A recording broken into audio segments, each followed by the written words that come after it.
What's up, everybody? Thank you for joining us on this wonderful Wednesday. It is Mac and Free, but our names are not important. Of course, I am Mac. He is Free. Free, what's going on, big dog? Nothing much, man. Just a lot going on. Ready to get back at it, baby. Let's do it. Let's jump right into it.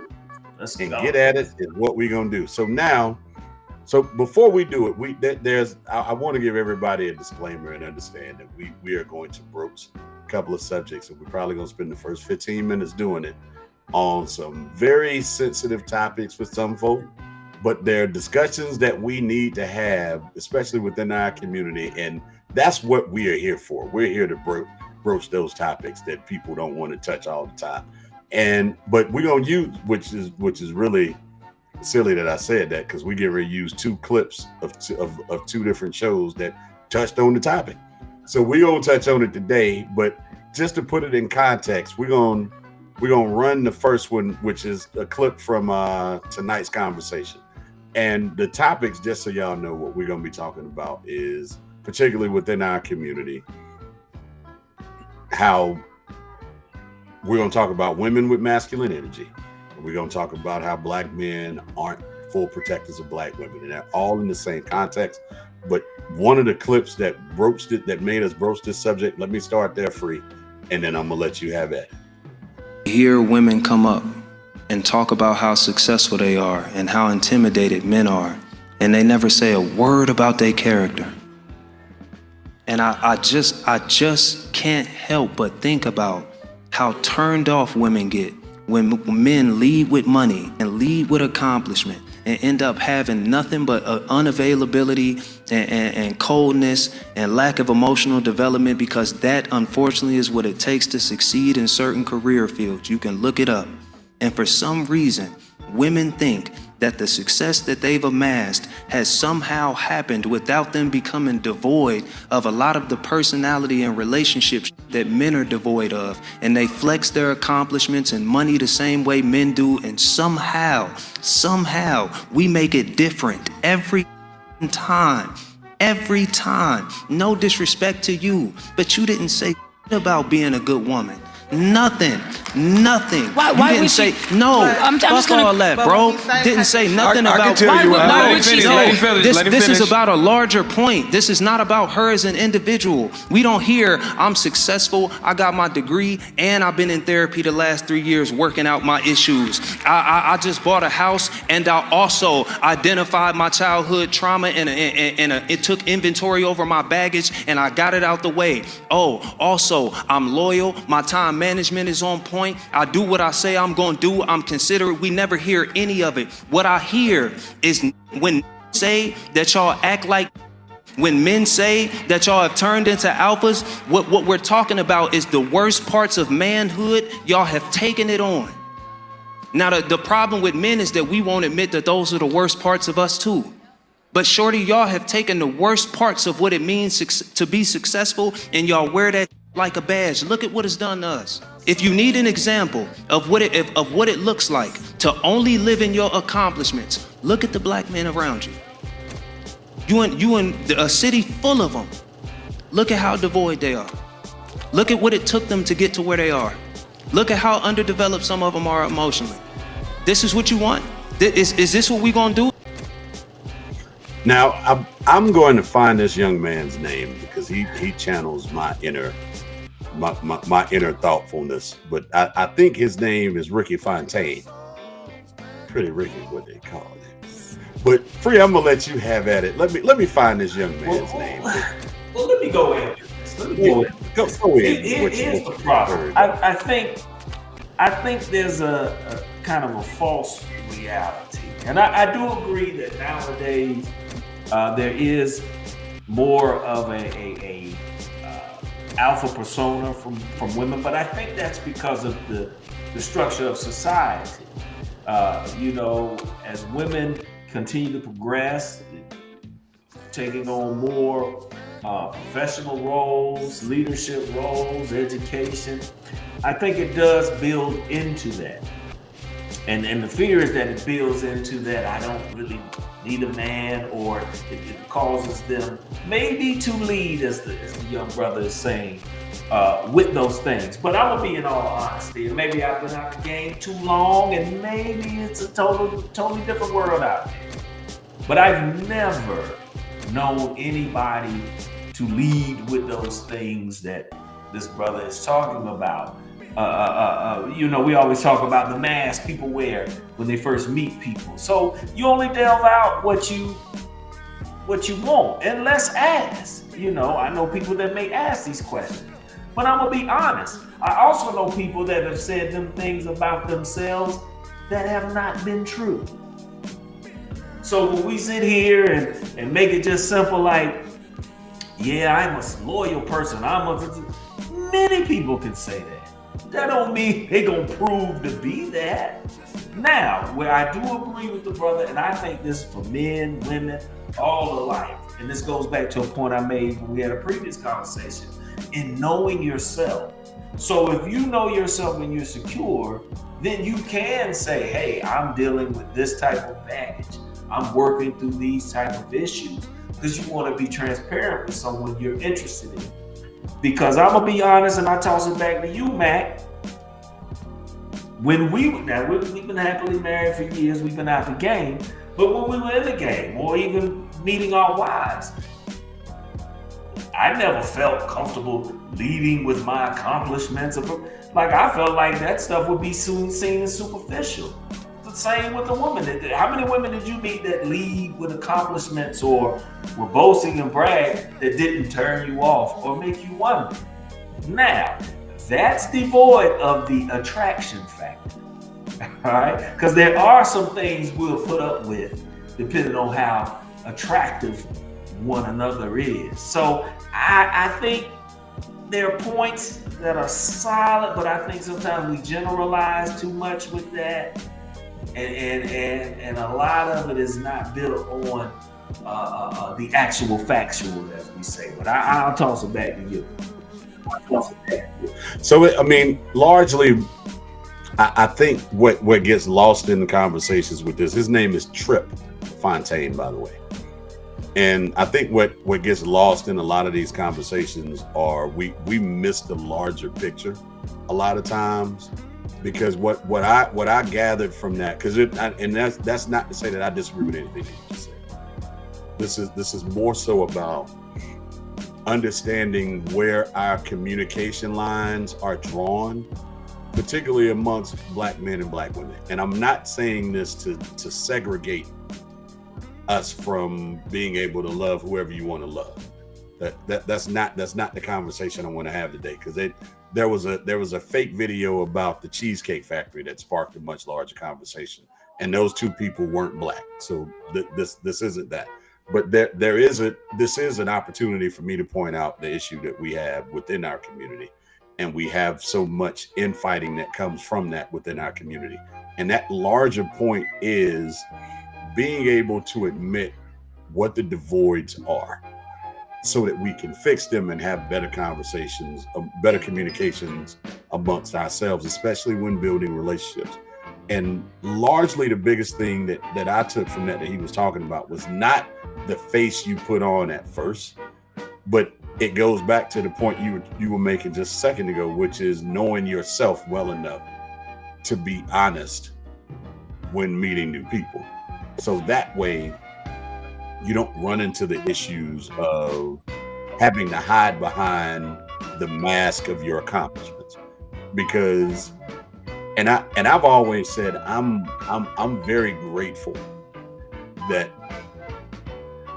I dealt with this early in my younger ages, like 20, 21, 22, where I dealt with accomplished women when I had nothing. And I can see where he's coming from when he's talking directly about women hiding behind that badge of their accomplishment. Because that's not every woman. Like this, my wife is very accomplished.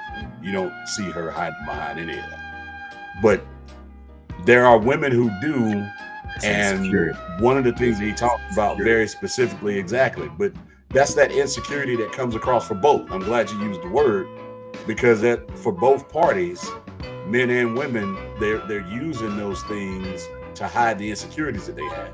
So For example, what we have done as men, whether we want to admit it or not, women take their lead from us naturally. So that doesn't mean that women can't be leaders. So for people who are about to start writing and commenting and all that silliness about that, that's not what I'm saying at all. What I'm saying is, because of the construct of our society and the roles that we have established in gender, whether we want to accept it or not, we tend to lead, which means leading only means that we are influencing. There are very influential women, so I'm not saying that either. But we have a tendency to influence. And what we have influenced in this case is what he talked about, taking the worst part of us and our insecurities and wearing that as a badge, and they took that on completely. And as a result, they're hiding behind the same thing men hide behind and then complain about it. And that's the part that I've been getting on men about this for years. Like, this isn't a new thing for me. You ever talk to me about it? I've always said we as men have got to be better in terms of taking that on and understanding exactly what our insecurities are and working with it. Go ahead. I want you to talk about I disagree to this point. Not with the majority. But to the point where they taking on our worst and in this masculinity. And I think once again, it's when we look at a time where, remember, you had a period where there were songs about being independent. I don't want no scrub. And I think culturally, as women gained more upward movement, I just think that has kind of become the sentiment. Like, because we don't want to play the background no more, I think a lot of that plays into that alpha mentality, further leading to a mentality that I think is very present nowadays, where now women look at, okay, what do you have? Or you need to have just as much as I got or more. And I think that mentality has moved to the forefront and brought even more of the alpha, where it's like, oh, he didn't have nothing before I met him, but I took a chance. And I think that's where it becomes problematic. I don't think guys are turning, because let's be honest, and I'm gonna pass it right now. Let's be honest. If a man is very successful and attractive, you think women gonna be like, oh, because all he talk about is success and stuff. That's fine. Let's flip it. If a woman who is attractive, right, comes and it's like, well, I do this and this, but they fine, we gonna be like, you know what? Let me jump off this shit quick. I'm tired of all this in the front. No, let's be real. It might get to a point where it annoys us, but that's after we saw some type of benefit from it. But that's the shallow mentality that we're talking about.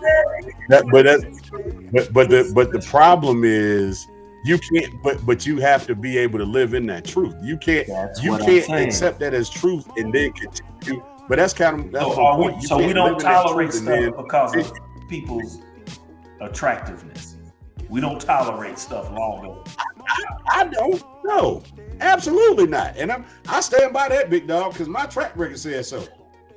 Like my track record is real on that. Let me put a disclaimer out here. Let me put a disclaimer. Never. The names are not important. Podcast does not have fact checkers. And the fact that Facebook has now gotten rid of fact checkers, we cannot come back and okay, nothing about that. I didn't listen. I didn't sit too many. I ain't even gonna tell the story. Just know the answer for me has been no. Hell, it's a hell no. As a matter of fact, because Matt, okay, it's always no. let me ask you this. I'm not even talking about. I'm not even talking about on the alpha stuff. They ain't now. You know me too. We cut from similar cloth when it comes to that. If they show signs early, I usually lose my number. But there haven't been some that have been attractive enough that you put up with it a little bit longer than you should have.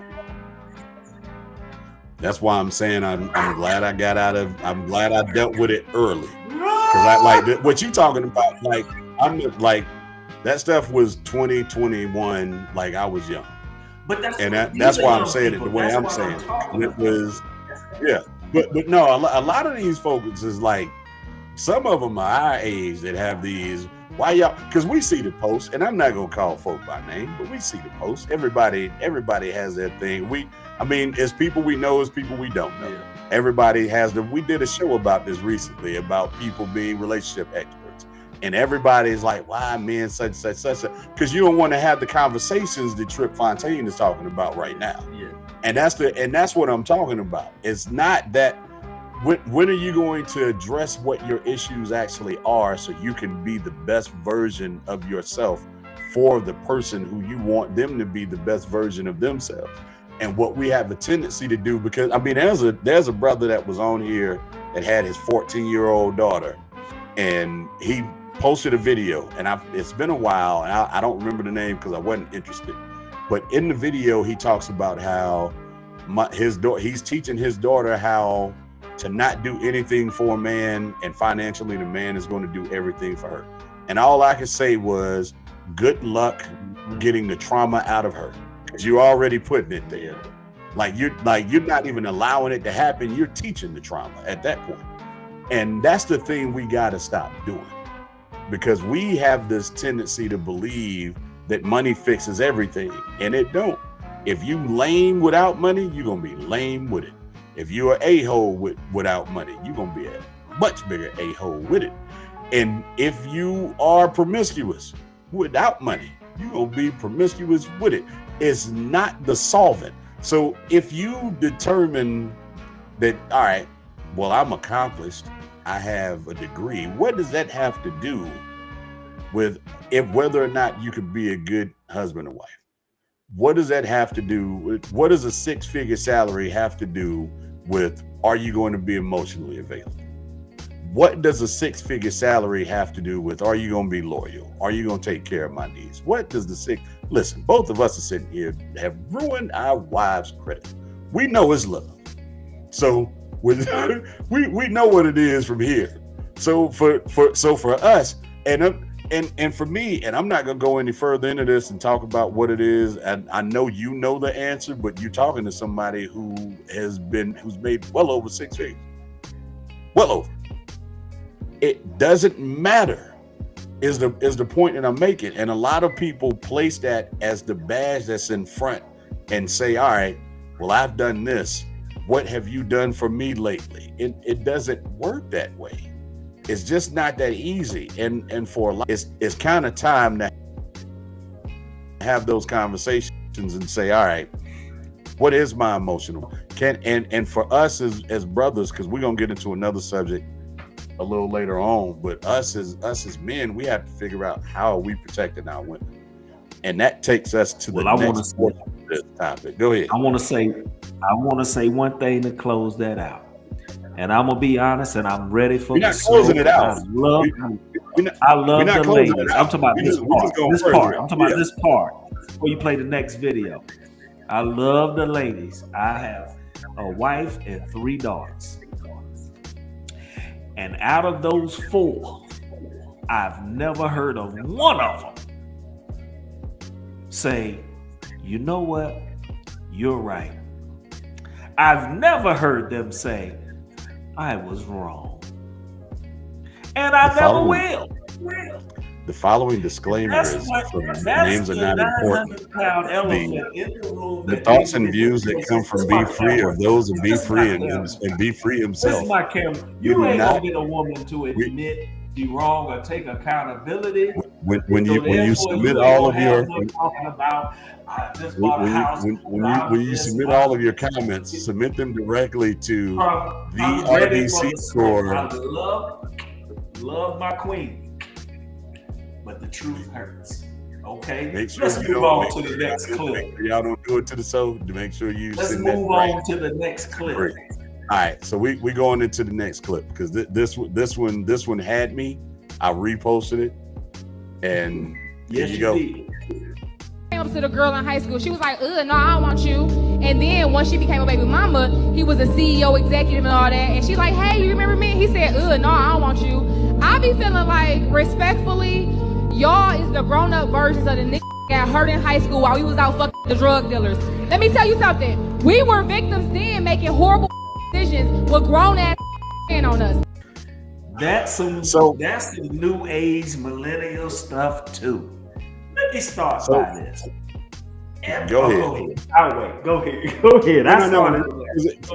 Because this one triggered me the way that it triggered me for one reason and one reason only. Because what it shows, and I'm not talking about what she said. I'm talking about the responses to what she said. It shows that we don't have enough respect, dignity, loyalty, and love for our Black women. Because what she just talked about is I was too young to understand what I was doing. And I became in that moment a victim, even though I didn't know I was a victim, because we were being preyed on by older men. And what a lot of brothers were saying was it's the convenient excuse. And those are probably the same brothers who no longer listen to R. Kelly. Because that's essentially what he did. And I'm gonna let you roll on this one, but we have, I mean this to my core, dog. We gotta be better as a group, because she is discussing. I'm talking about the men in the Black men in our community. Man, please. Because we all right, go ahead. I want you to go. This is my camera. Listen here, man. Hold on, man. First of all, we were there when they were running behind these dudes. That ain't got nothing to do with the future. The laws of physics tell me that every action has an equal or greater reaction. And the scriptures tell me you reap what you sow. No, listen, all this psycho stuff, yeah, when you look back at it, you can say, well, nobody told you. Every female I knew in high school, they don't doing it under their choice, because he had a car, he had things that most of us couldn't offer, and you wanted him to. Now you want me to be like, I'm sorry, wanted him to. I forgive you. Hey, if you admit I forgive you. That's the Christian thing to do. But to give you this, oh, we were this and now you're acting bitter. I make different choices now than I make then. You're making different choices. Like I struggle with that. And then number two, if we want to go back to reality, any woman that I had a second chance with, that's why I said this must be some new millennial stuff. I wasn't like, no, I'm still mad in high school. I'm like, let's see what it's about. Pretty much. If you still like, who does that? That's some new millennial. I'm still bitter. So I'm on both sides of the fence on this. Like, I don't feel. I get it. Now let me say this. I do understand it, because some take advantage of people. So I don't want to dismiss it. I'm trying to have a little fun. But at the same token, I'm talking about the ones I knew were very conscious, but they did it for superficial reasons to a degree. But I'm like, hey, move on. If he holds that grudge, why would you want to deal with somebody that holds a grudge? I'd be like, okay, you're still living 25 years ago. Yeah. So that see the thing is, so number one, There's two parts to this argument. One of them is there's a reality. One of the one part of the reality is some of these girls that we're talking about were 18 and 19 years old. They weren't being taken advantage of. That's number one. Number two, a lot of them were. And and I was always serious about this, so it's something I've always felt. When I was 22, 23, I wasn't. Like, high school women were the furthest thing from my family. That's number one, and for a reason. And now that I have children, you see exactly how impressionable those children are. And as a result, you have to keep them away from older people who mean them no good because they're young and impressionable. Like, these are the people as mentors, community mentors, which we get ready to get into in a minute. These are the people we seek to mentor anyway, not take advantage of. Those are two different things. And too many times, our Black women are taken advantage of. Too many times. And when they express that, and this is, like I said, this clip would have meant nothing to me had the person who posted it didn't post it for the simple sake of saying, oh, y'all just out here making excuses. When what I heard was a young woman crying out about how she now realizes how well she was being taken advantage of by the older men in their neighborhoods. And there's a young lady who had a rap song that talked about, and I forgot, she did like a freestyle. And I forgot her name. I'm pretty sure I can go to YouTube and find it. But she basically was talking about how if he got the bag, it's okay for older people. Like, this is something that's been going on not in our community. But that sister wasn't sounding. She ain't lead with that. Have a tendency to. But she didn't lead with it. But the expression is there. But the expression's there. Like, we can't ignore that the expression's there because of what she led with, and that's what other people tried to do in the comments. They tried to take what she led with and use that against her. We ain't listening to our women, dog. If we get her, if we hear, regardless of what the first thing she said was, regardless of what the first thing she said was, the cry was still in there.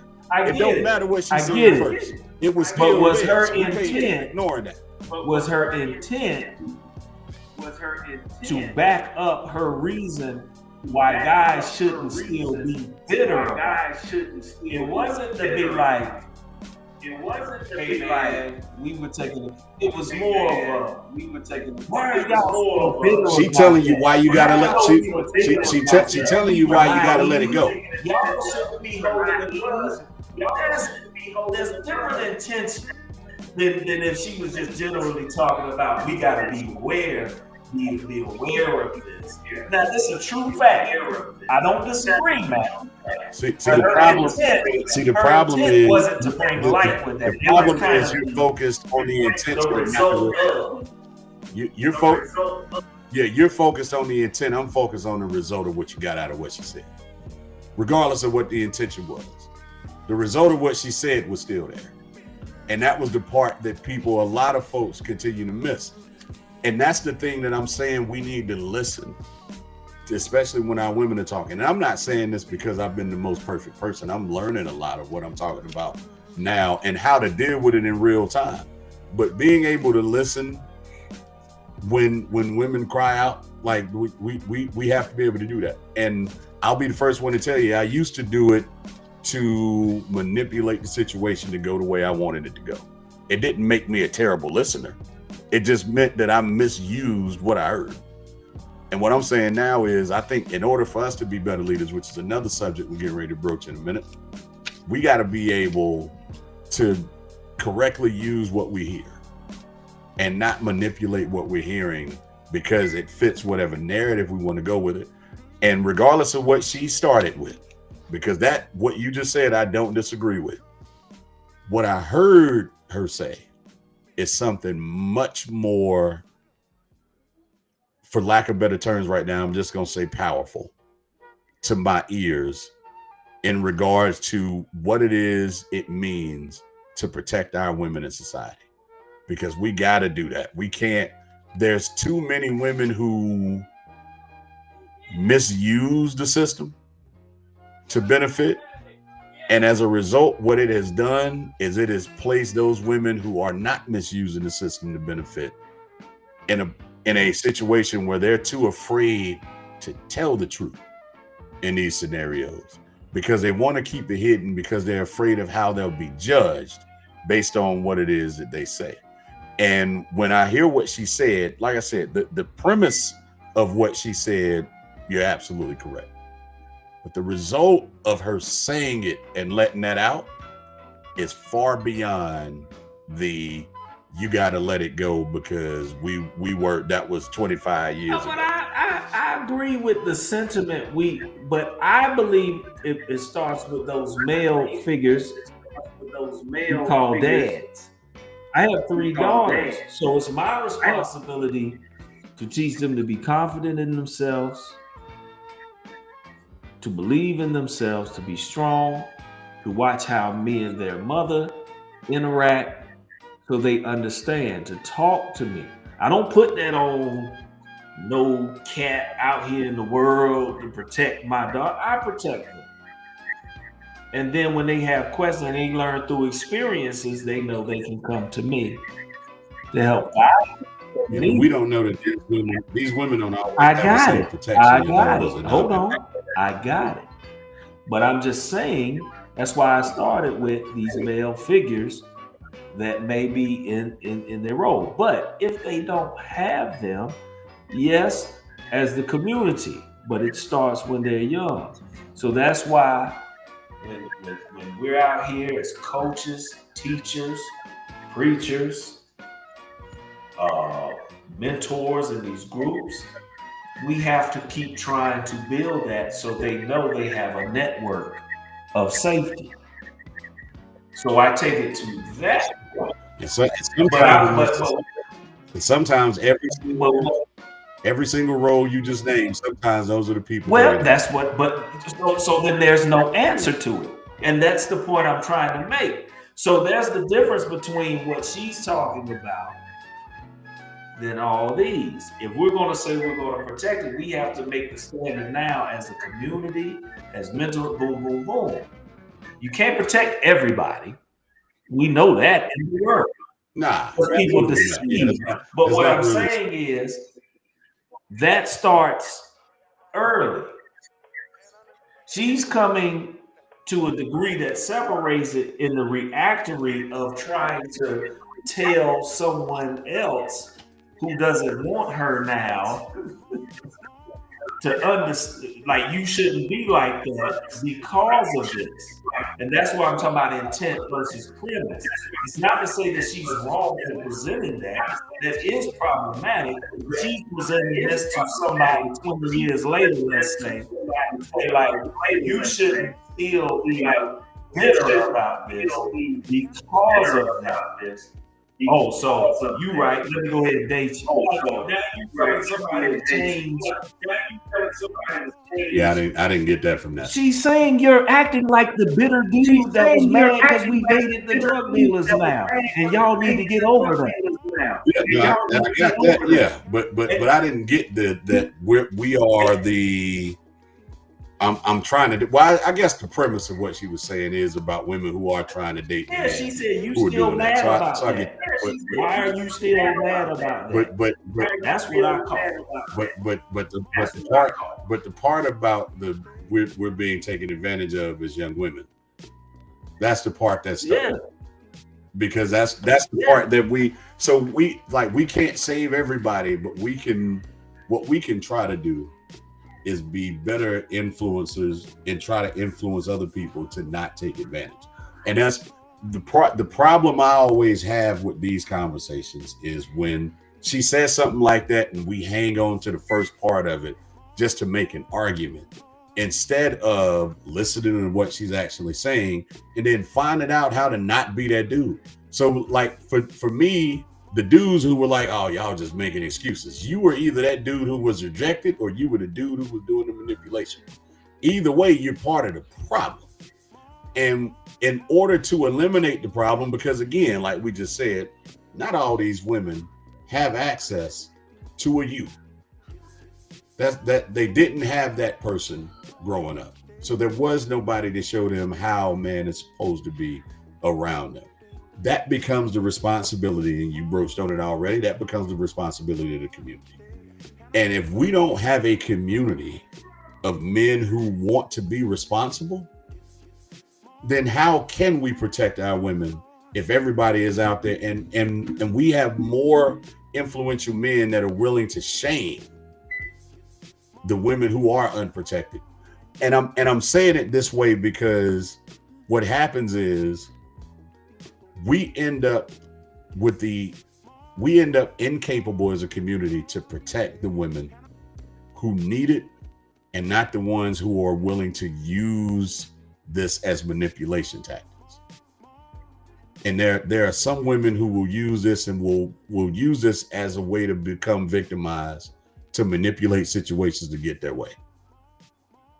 And because of how we are as a community of leaders, unfortunately, we're unable to protect all the ones, and there's more of these than the ones I just named, that actually need and deserve that protection. And it's hard for us to weed out who is who, because we take the profile of the minority and we lump it into the majority. And that's what happens when we begin to question someone's story like that.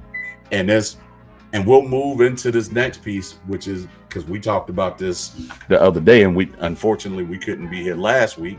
But one of the things we wanted to talk about was, how do we have better Black mentorship and Black leadership within our communities? Because that is the one thing that we are lacking. And it kind of drags out into points like this, where we are more accepting of the things that Black men do that are more incendiary towards not only women but each other. So what do you think about that, man? Yeah, I know that's where we were headed to next. And as a young man who comes from a Black leader, because that's what Mr. Kenneth Free Sr. was in the Greensboro community. He was a Black leader. They don't put statues up of dudes who just kind of did something. Like you had to make your mark. So coming from that, what are some of the things you think are missing from Black leadership? Well, or mentorship? I think our community. I'm only talking about our community because it's a topic. Well, I think first and foremost is a lot of the gatekeeper mentality that can go on. And I think sometimes in our community, we feel like there can only be one or be a few. And a lot of times people hold on to certain spaces and places and positions or knowledge and don't really pass it on or share it collectively so we can become a unit or a conglomerate. And you see a lot of divisions and sectors within the community because of that. Yeah. And that's back to that sometimes, there's only one bag. Who's going to be the Black person to get it? I got to be that one, right? Sometimes it's that mentality that hurts us. We limit ourselves instead of saying, hey, let's look at the collective. D Mac is a master editor, marketer, promoter. I may be a good writer. How do we put these together to become a force so that we're bringing each other on? And that was the main ingredient that my father showed me first, is surround yourself with people, talented people, and you play your part and you grow together. Because if they're successful, you're successful. And I think and it's funny that you just said that, because that's what I've told people in interviews. It's basically it takes everybody. And the more you're able to collaborate, the better it is for you. And the more you can make sure that other people are able to get their just due, the better it is for you too. So it doesn't just stop there. And so when we look at it on more of a, I guess you would say a micro level, right? And we look at, and I look back at, some situations I dealt with in music. And by the way, I'm gonna put a post up for you. I kind of was going through, I told you and McKee earlier, I've been doing some cleaning up, getting rid of some things, right? And I came across a CD case of all the local artists that I had out of Greensboro. And for some reason, I got 2 Solinsky albums. I don't know why, but I got 2 of them. I just couldn't find my Dana Lucci album, and I rest in peace, Dana Lucci. And I couldn't find my Mad Face compilation album. I know they're around here somewhere, but I'm gonna find those. Let me know, because I don't have mine either. Yeah, that's a whole nother topic. I need that off the hook with Dana Lucci and Big Showbiz. Yeah, I'm gonna see if I can find it. I think I got that. But there's this so using the music as an example, right? And again, I'm not gonna call names, but there was a time, and it's so funny because we would they would do the at the Cat's Cradle in Chapel Hill. They would go down, do some Cat's Cradle, and come back, and they'd be like, "Man, there's this dude down here. He was just lining people up and was just rapping about them." And I was like, "For real?" Like, "Yeah, man. I think his name is Fontone or something." I was like, "Yeah, Fonte. Y'all better stay away from him. He's ill." But enough about that. But going back then, we were doing music videos, so on and so forth, and I had surrounded myself with some people. Some I loved, some I didn't particularly care for. But what I learned at that time, and we were young, by the way, we couldn't have been any older than maybe 20, 21. And what I learned then was how lack of collaboration gets you absolutely nowhere. Because there was a member of this thing that we were doing that did not want to collaborate with anybody.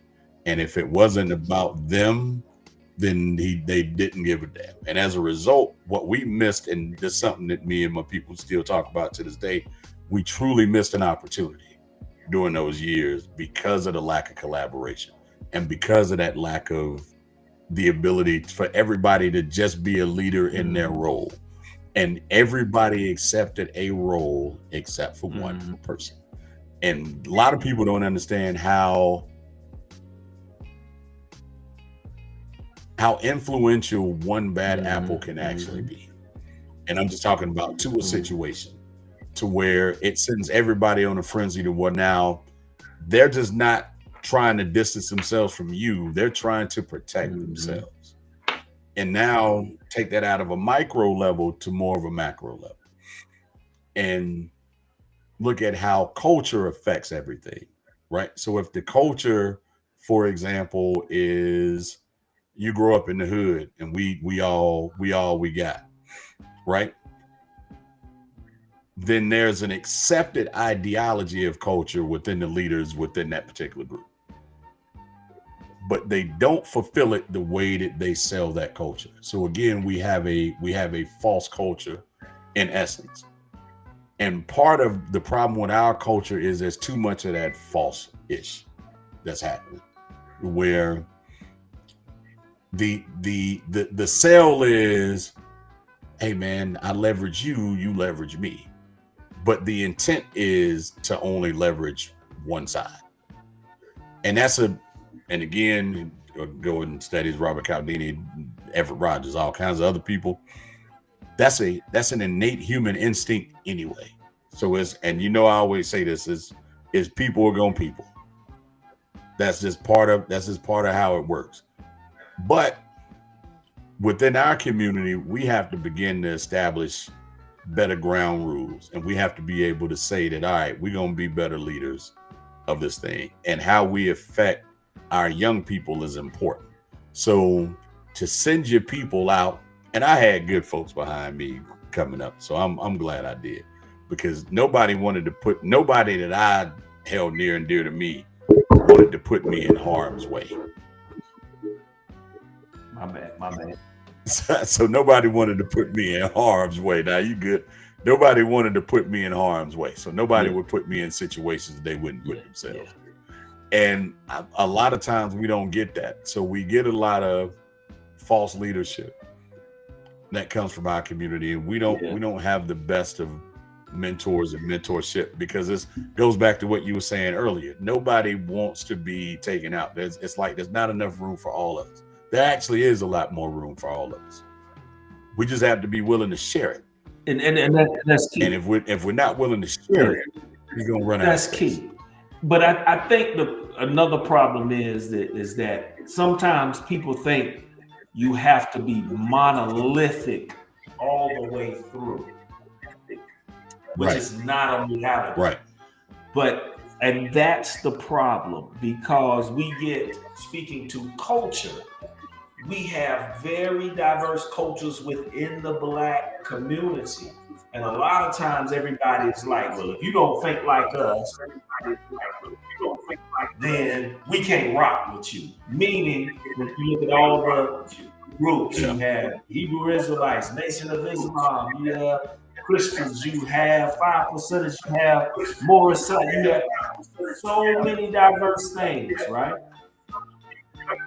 But the one thing we have to be monolithic about is collaboration for the success of all. Unity. KRS-One says this in his song, one of my favorite songs, We Are the Gods. He says, unite with me and I'll unite with you. Don't fight with me and I won't fight with you. He didn't say you got to believe like me. You got to think like me and act like me. He just said unite. So if we find that median, that we want each other to grow and be empowered and successful, we can unite. Don't fight on it. We can unite. Don't fight because we want to be you or be like you. No, let's find our common purpose. Collaborative and say, you're strong here. You're strong there. I'm strong here. We can unite and bring it together so that we have, once again, that network to fall back on. So I don't have to go with this, because we know, hey, the Nation of Islam got the food, they got the diet, we good. We gonna deal with them. What you call it's gonna be? They're gonna be the teachers. This group, they're gonna set up the entertainment, the communications, and we grow. Now that's more macro, but I'm just speaking. But I believe like that should be like, when you think about like different religions, even like the baseline of every religion is the same, right? There are only cultural differences, but in terms of all of their base, loving one another, like you're gonna find it in every religion that you study. Doesn't matter which one it exists in all of them. But then there are these small, almost microscopic cultural differences in some cases, and then in other cases there are these huge macro differences in the cultures of it. It's like they're saying the same thing, but it's about how you believed it. So it's like Jesus turned water into wine. Like, no, he stirred it. It's like, all right, so that's the difference. And then you see the argument. You know what I'm saying? You see the argument between the two, and it's kind of the same thing when you start thinking about,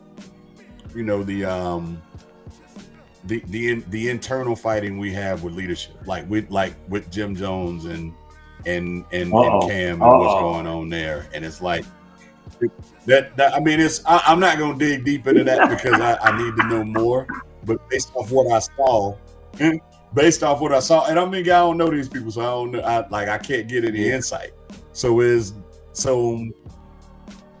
Well, I know one person, but I don't know him well enough to be able to get insight. So I'm not even gonna make that claim.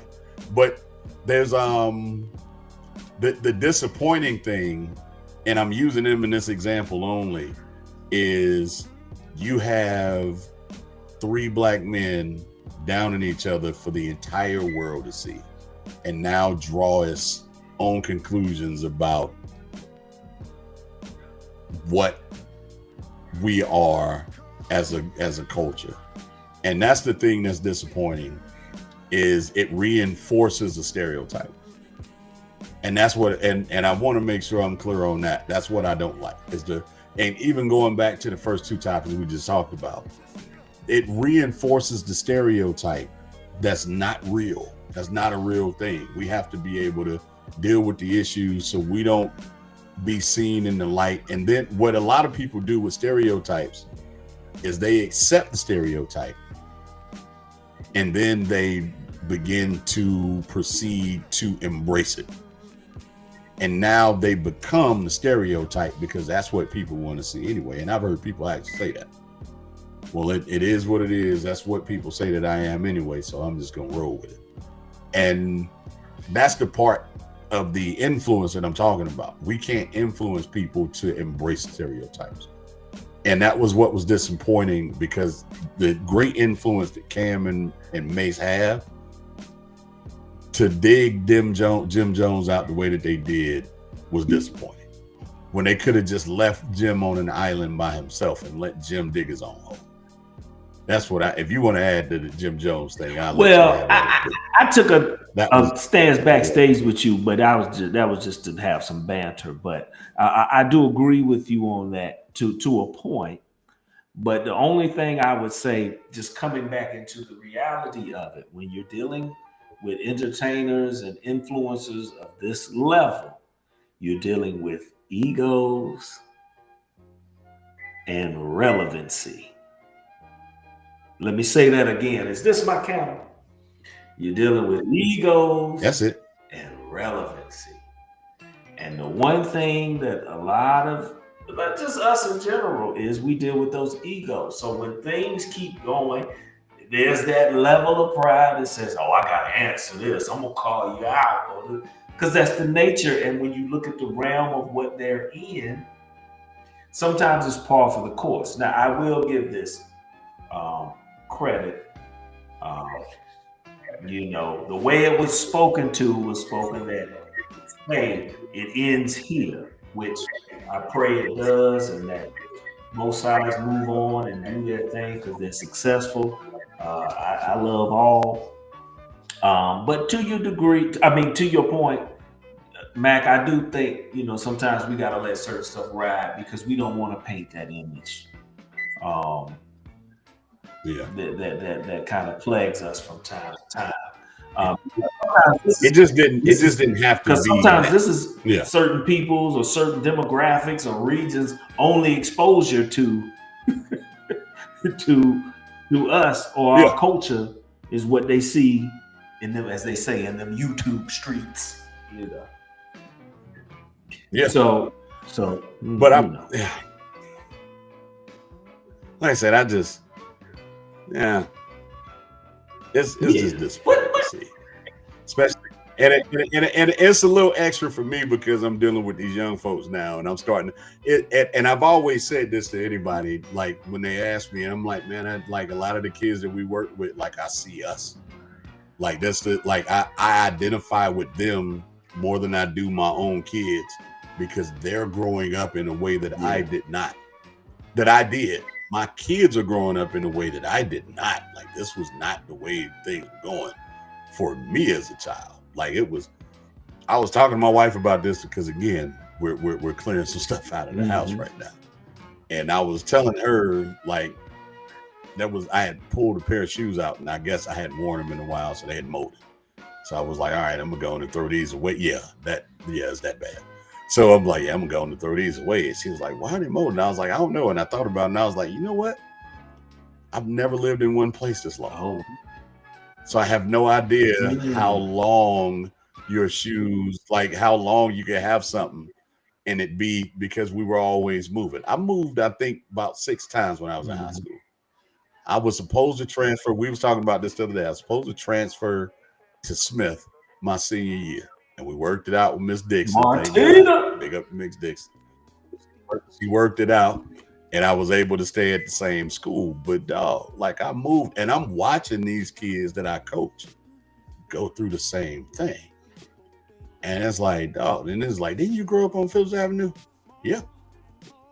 I moved a lot in the same neighborhood. Like, it wasn't like we were just across town, here, there, everywhere. Nah, I'm still, like, I started at the top, and ended up somewhere in Woodmere, then started near Woodmere, then ended up in Bywood, eventually ended up in King Forest. It was all over the place.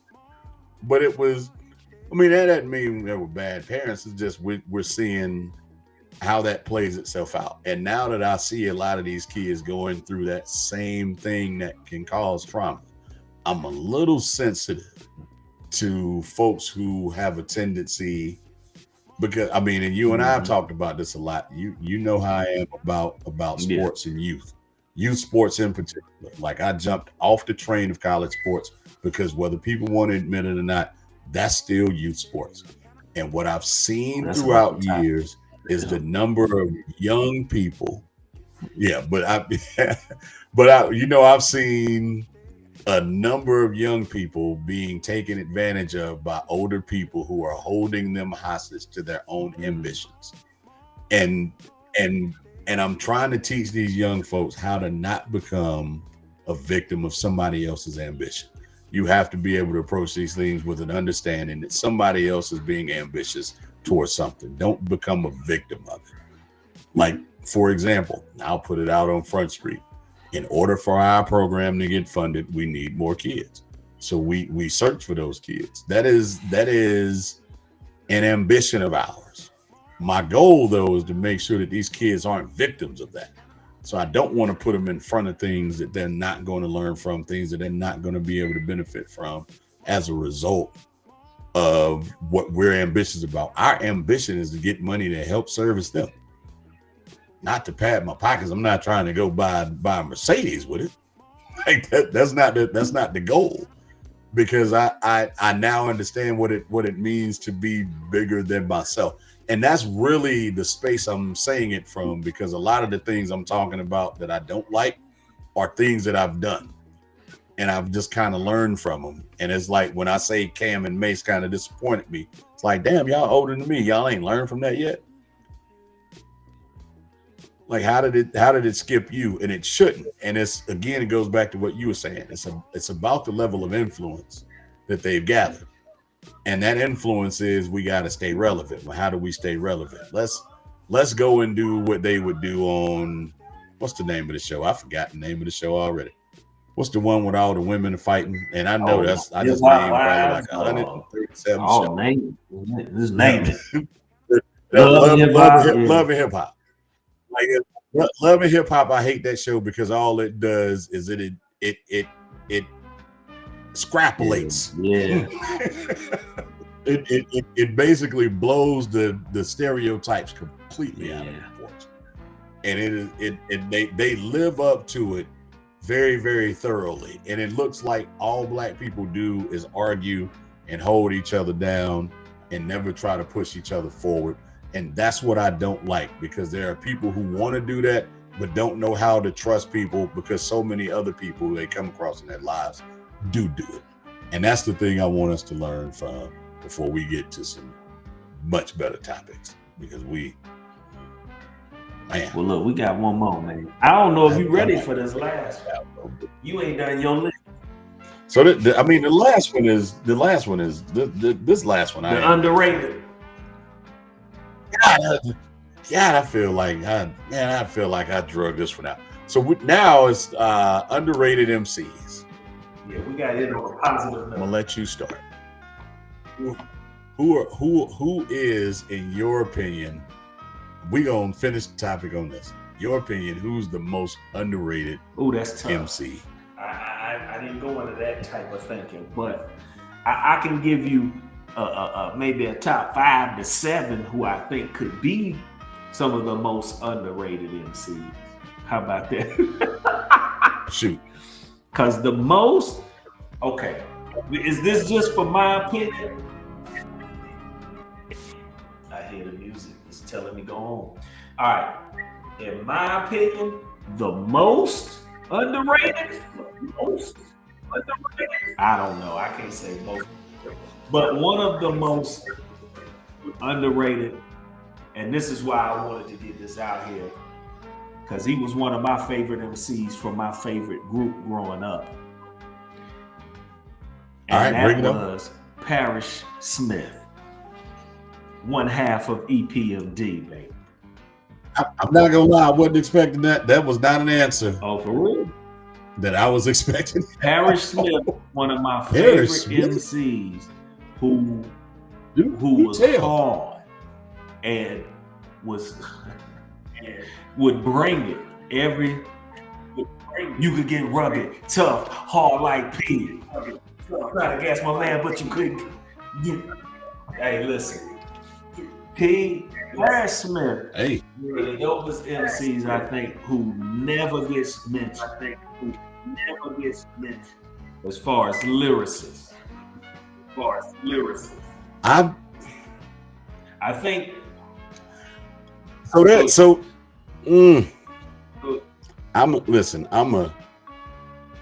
I'm getting ready to sound like a feminist in a minute, because I've been on it.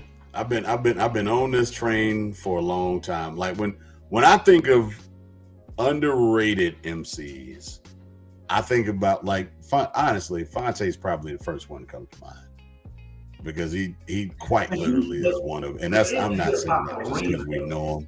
Like hip hop, yeah, but he's underrated. Like there are a lot of people who don't know. So we talking about mainstream, extremely mainstream underrated, or just underrated? Just hip hop overrated, because underrated. I'm sorry, hip hop underrated, because there is a. I don't think he's underrated in hip hop though. He's not underrated in certain circles, but in hip hop as a whole, he's underrated. Hip hop is both the underground and underappreciated. Yeah. Definitely underappreciated. But hip hop is both the mainstream and the underground. Like when you say hip hop, you got to talk about both. You can't lead with one and not the other. So that, because there's a lot of, like, everybody knows who E40 is. You know what I mean? And like there's not a. You can call me slow. And based off of where you from, you're going to appreciate a little better. Like it's like, I think about people like Tyler, the Creator, and the first person that comes to mind,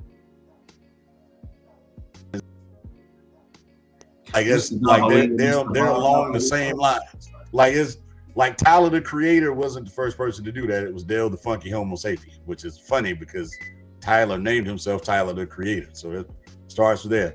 A lot of people forget about Corrupt, and he's considered a West Coast rapper, and he's from Philly. Yeah.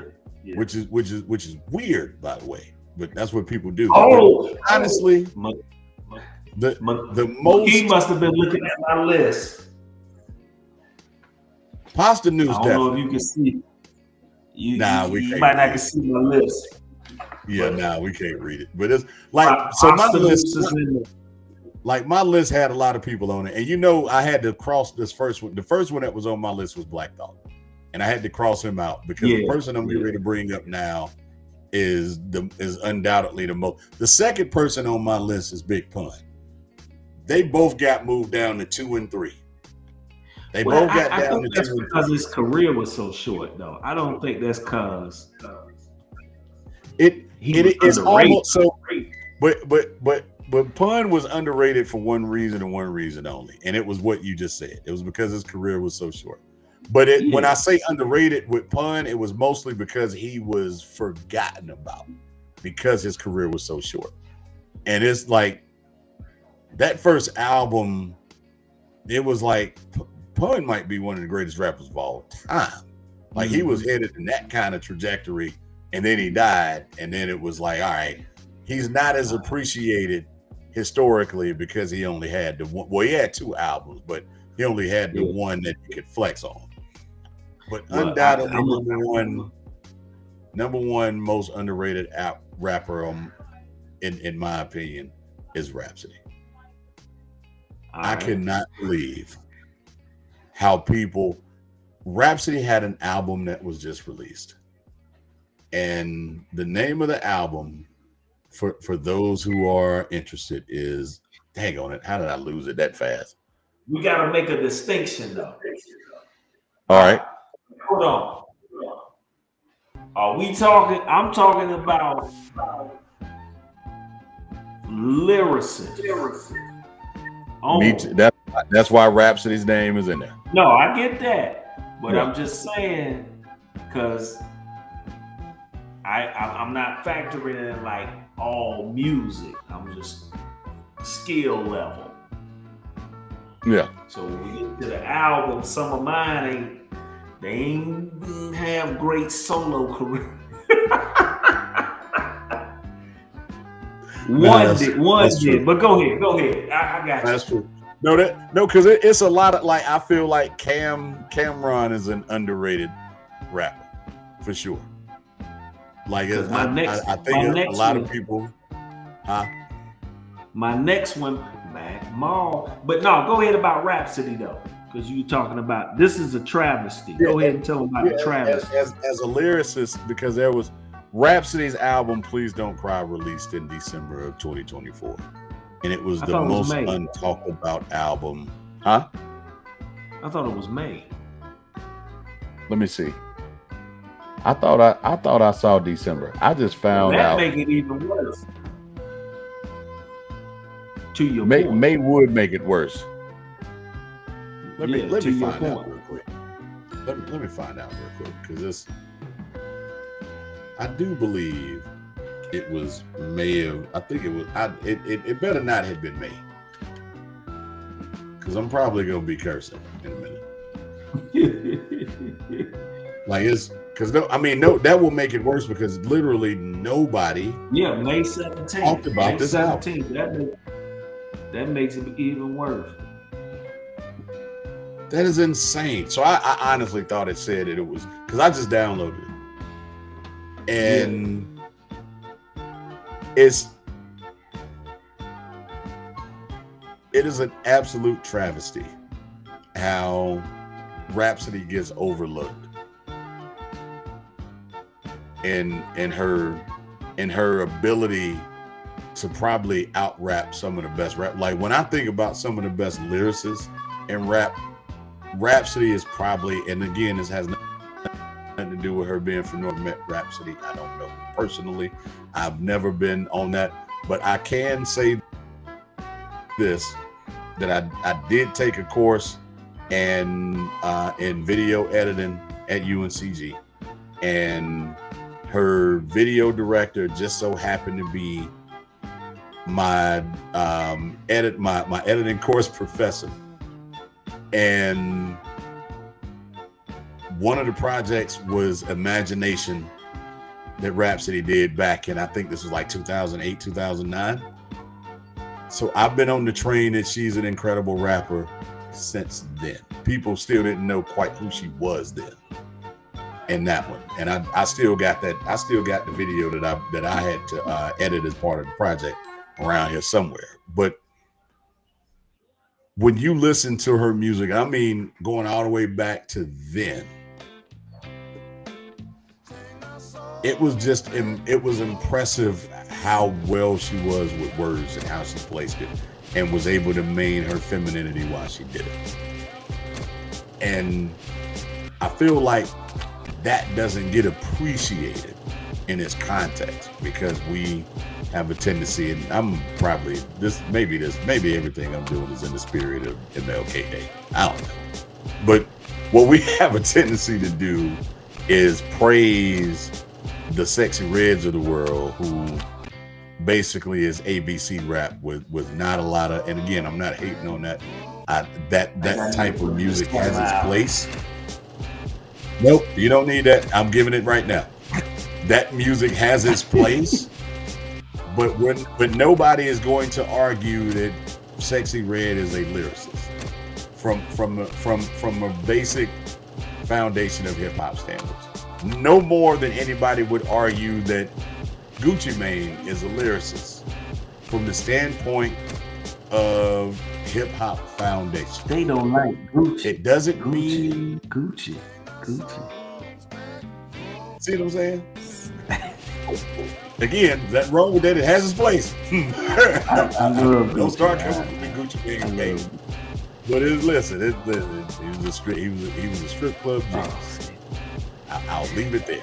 Listen, that being said, but look, that is the trap. He was I got one more. I got 4 more. Go ahead. But I do have Latifah on my list. and I don't think people give her the credit she deserves.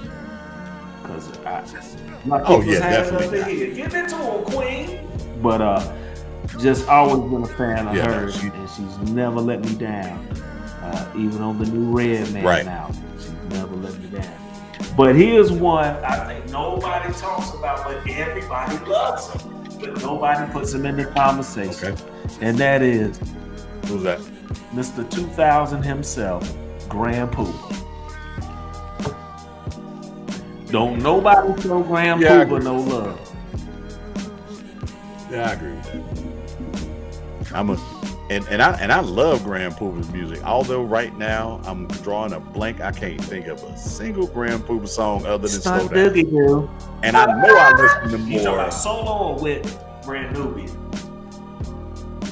So with Brand Nubian, but I can't think of a single Grand Pooba solo song. Ooh, right off the top of my head. It. And you say New York City. And then he had 2000. Yeah, dang, that was him. There's just one thing I want to say. 2000. Yes, that's good part. But see, that's why I love Grand Pooba, but again, you kind of get lost with a lot of the mainstream stuff that comes out, and that's why I was naming who I was naming, because it's like you missed the jizza unless you were a huge Wu-Tang fan, for which I was, and you miss how people like Meek Mill and you know what I'm saying, good storytellers, stuff like that, and it's like another great storyteller, another great person with lyrics is Q-Tip. Gets extremely overlooked, and everybody has forgotten about Keith Murray, and most of his rhymes you felt like he was reciting them out of the dictionary directly. His rhymes were the most beautifulest things in his world. Like Keith Murray would be like he would. It was like listening to Stephen A. Smith. It was like the actual, factual, and contractual. Be like, what? Go ahead, Keith. It was still hot though. Yes, McKee. Ross Cos, very underrated. Yeah. I mean, a lot of people would say Jadakiss is underrated too. Jadakiss, even though he pretty much beat Dipset by himself in the verses, like that was ridiculous. Jada is underrated. I look at the number of features cats have on stuff. Yeah. We gotta take Jada out of the underrated. I have Pasta Noose and True Goy. What about Missy Elliott though? Lyricist. She's not as far as best entertainers and rap entertainers, like, cause she could come in on something and throw a little take me to LE, you know what I'm saying? And she's tight in that. But lyricist, cause she one of the best all time as far as just hip hop, like dance, production, songs, music. You want to know who I'm about to name? I'm about to name somebody that y'all wouldn't have thought. But I have to say his name because I think his success off of making music has kind of overshadowed his actual ability. Childish Gambino, Donald Glover, like extremely underrated in terms of his versatility in rap music, like extremely underrated. Largely because Cool G Rap is another one, the key. I got it. Like it's and what's so crazy is how many of the new school artists are actually using a lot of the people, especially the ones that McKee is listening. Let me. Like they use a lot of their stuff now. Cult wise, hip hop, he's not. Like everybody's like, that's Nas, that's such and such. He's the Queen sound with the change of the pace. Like Rakim, Cool G were part of that crew that kind of changed the pace of the flow and the different rhyming patterns. You know what I'm saying? Because if it gotta be, it gotta be. Go ahead, Coochie. Yeah, I'm trying to think of other. One of my favorite who is underrated and people. Tech Nine is underrated. I think Tragedy Gaddafi is underrated. Formerly known as Intelligent Hoodlum when he first came out. But Tragedy Gaddafi.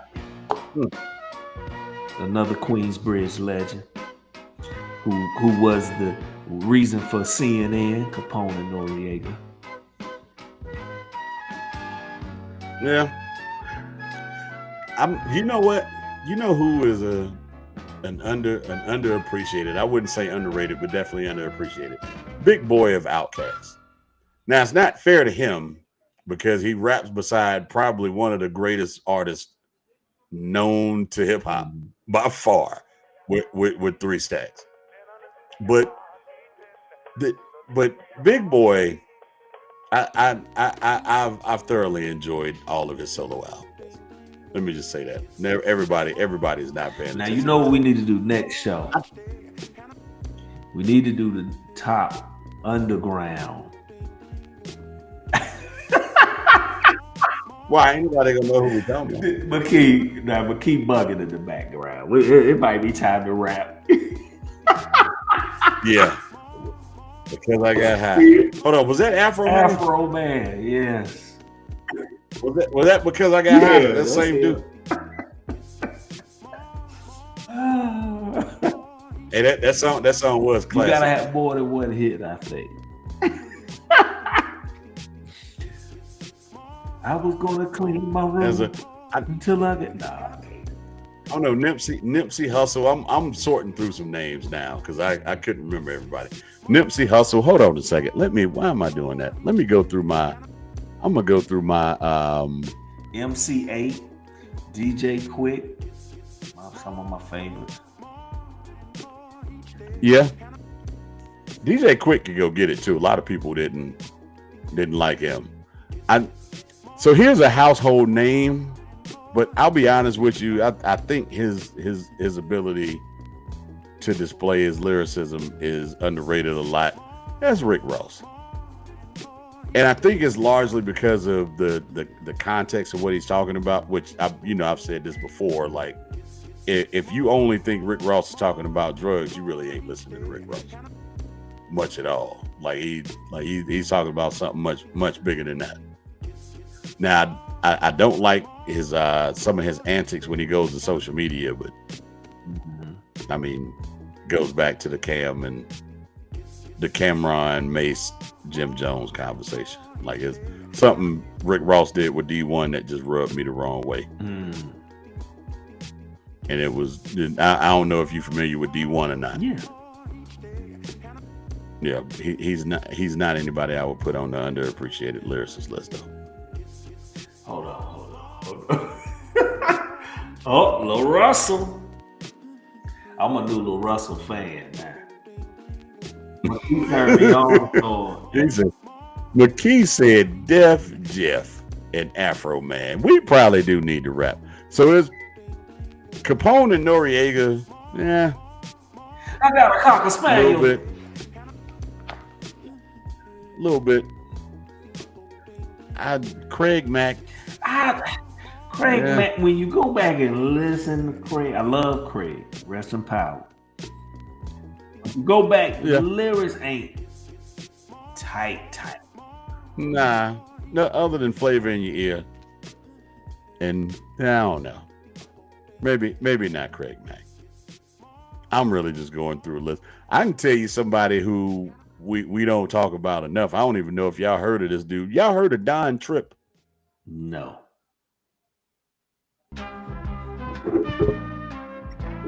So Don Tripp is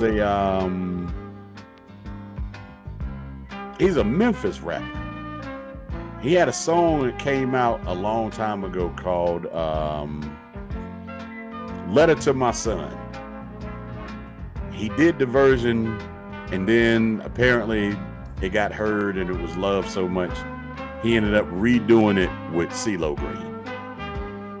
So the first version I heard, there's no hook to the song at all. He's just rapping all the way through it. And it came on 102 Jam, so this is a really long time ago, by the way. And then he did it again with CeeLo Green. So you can go to YouTube and watch that video. But Don Tripp definitely is a underrated rap artist for sure, because he is truly a lyricist. A lot of people don't appreciate that the way they should. Well, we're gonna do some underground, because there's some cats. Ain't nobody gonna know who we talking about. Nah, but we gonna. Simba is the last one I'm going with. Simba is definitely. Yeah, because listen, the first two people that come to mind when I think of the most underrated rap artists, especially those that would be considered underground, is Illpo, which is short for Ill Position. Well, we don't get to and for people who hadn't heard that, yeah, I'm gonna hold it. But I wanted to give them a little love too. Go to YouTube, not YouTube. Well, yeah, go to YouTube. Type in ILLPO and thank me later. Then go to Apple and type in the same thing and just thank me later. Like, that's truly one of the better duos I've heard. That's in rap music, not an underground rap for sure. And that is not a biased opinion either. But on that, man, we got. I'm surprised you didn't say Jeru the Damager. He's not underrated. That's my dude. I think McKee is trying to start something with CL Smooth. CL, what you gonna do? We're not gonna go into that. You know what? The next show I will tell people that story. I don't like CL Smooth. That's all y'all need to know.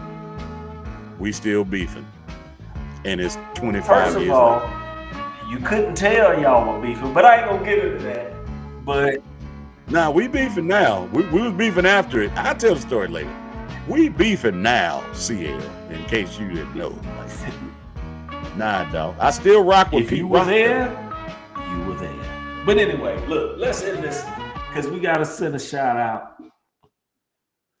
Because by the time you view this, it will have passed the day we celebrate Martin Luther King Jr.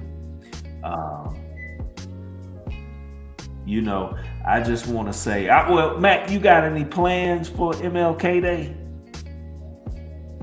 Well, the first plan is to make sure that I fix this green screen, because as y'all can see, our budget is low. This is clear. But no, I plan to go off for that type of thing. But no, you revolt, brother.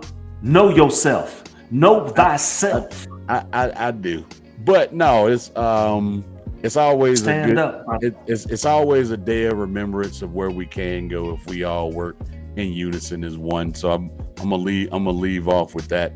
It goes back to the theme of what we have in this show, and that's, if you take anything from the first three topics that we talked about today, it is me promoting that we work more together, not judging anybody off of how they have worked, but try to influence everybody to just. I think we need to look at it from the standpoint of how do we work together, and how do we move this thing forward as a community, so that we can help benefit from, but help other communities benefit from what we're able to help ourselves do with each other. And Dr. Martin Luther King was an advocate of that, and I always appreciate that day, because that's the thing we need to use to move forward. Right. What you got? In the words of Bugging Out from Bed-Stuy, Brooklyn, and do the right thing. Stay black. No, but anyway, no, I do want to say this, and I just encourage everybody, and this is something I'm trying to do with my kids, is trying to have a sit down, and I told them they got a question to think on. So on a holiday, we'll discuss it. You know, what does Dr. Martin Luther King mean to you, and what do you think he means to America? So, you know, I just want to kind of sit down with them, have that discussion on that, and use this time to really to get them to appreciate, you know, where they are. They've come, where we've come far, where they have opportunities that I might not have been afforded to. I have opportunities that our parents weren't afforded due to the tremendous sacrifice by Dr. King, which led to him losing his life. But not only his sacrifice, but the sacrifice of that powerful queen beside him, Coretta, right? And all those who helped in the fight for justice, for and civil rights for those who were being suppressed and oppressed.